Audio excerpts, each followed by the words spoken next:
నమస్తే నేను ప్రియ vision news కి స్వాగతం. ముఖ్యమంత్రి చంద్రబాబు విజన్ లేని వ్యక్తి అని మాజీ మంత్రి వైసీపీ తూర్పుగోదావరి జిల్లా అధ్యక్షుడు చెల్లుబోయిన వేణుగోపాల్ అన్నారు. ఆయన మీడియాతో మాట్లాడుతూ రాష్ట్రంలో పేద విద్యార్థులకు వైద్య వృత్తిని అందించేందుకు జగన్ రాష్ట్రంలో 17 మెడికల్ కాలేజీలను తీసుకువస్తే వాటిని పూర్తి చేయడానికి సత్తా లేని చంద్రబాబు మెడికల్ కాలేజీలను ప్రైవేటీకరణ చేసేందుకు ప్రయత్నించడం దారుణమన్నారు. సంపద సృష్టిస్తానని చెప్పిన చంద్రబాబు తన సంపదను పెంచుకుంటున్నారని ప్రజలు ఈ విషయాన్ని గమనించాలి అని కోరారు. వైసీపీని దెబ్బతీసేందుకు చంద్రబాబు డైవర్షన్ పాలిటిక్స్ చేస్తున్నారని దుయ్యబట్టారు.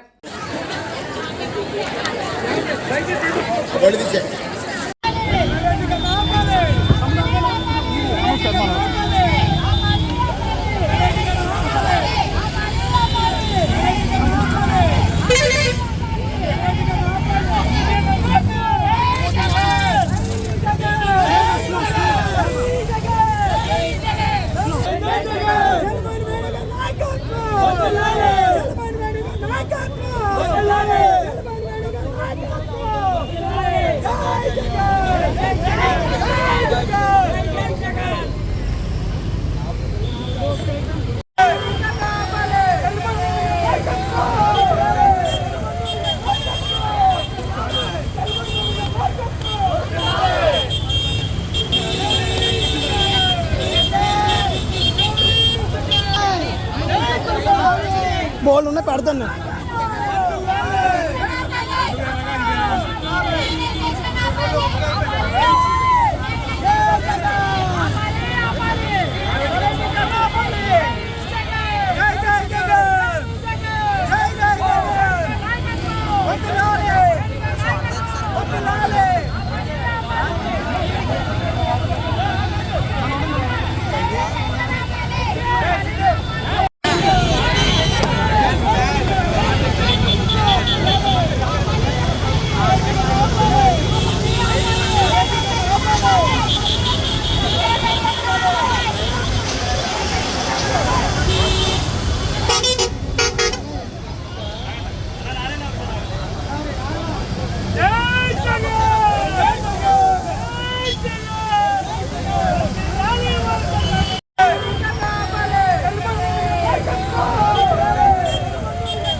బోల్ ఉన్నాయి పెడతాను.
సార్ ఒకసారి నుంచి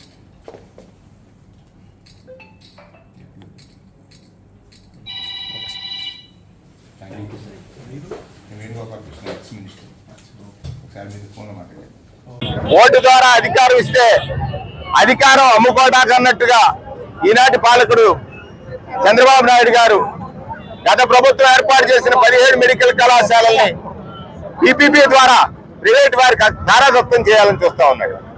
ఇది బాధ్యతారాహిత్యం, ప్రభుత్వ జాతకాని తరానికి నిదర్శనంగా కనపడుతోంది. 8,200 కోట్ల రూపాయలు జగన్మోహన్ రెడ్డి గారు ఈ కళాశాలకు కేటాయిస్తే ఖర్చు అవుతుందని అంటే 3,000 కోట్లు ఖర్చు పెట్టాడు.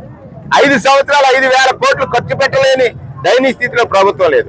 కానీ అప్పులు చూస్తే 2,40,000 కోట్లకి వెళ్ళి, అంటే ప్రజాధనాన్ని రక్షిస్తాడని పాలకుడిగా ఎంపిక చేసి ముఖ్యమంత్రి స్థానంలో కూర్చుండబెడితే ప్రజాధనాన్ని భక్షిస్తున్న తీరుకి నిరసనగా ఈ రోజు ప్రజా ఉద్యమం మెడికల్ కళాశాలల ప్రైవేటీకరణ అడ్డుకోవడం కోసం వైఎస్ఆర్ కాంగ్రెస్ పార్టీ ఇచ్చిన పిలుపుకి విశేషంగా విద్యార్థులు తరలి వచ్చారు. ఇది విద్యార్థులను ఒక మేలు కొల్పింది. జగన్మోహన్ రెడ్డి గారు తీసుకున్న నిర్ణయం పట్ల వాళ్ళందరూ కూడా ఆకర్షిత అయ్యున్నారనే దానికి ఇది ఒక నిదర్శనం అని సందర్భంగా మనవి చేస్తూ, ఒక్కటి నాయుడు గారు మీకు అవకాశం వచ్చింది. ప్రజలు ఏ నమ్మకంతో ఓటేశారు?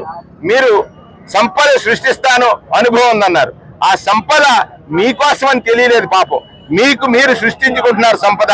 ప్రజాధనాన్ని కొల్లగొట్టి ప్రజల ఆస్తుల్ని అమ్మి అనేటువంటిది ప్రజలకు అర్థమైంది. 1.5 సంవత్సరాల కాలంలోనే ఇది తీవ్ర స్థాయిలో ఈ తరహా ఉద్యమం గత ఏ ప్రభుత్వానికి రాలేదు.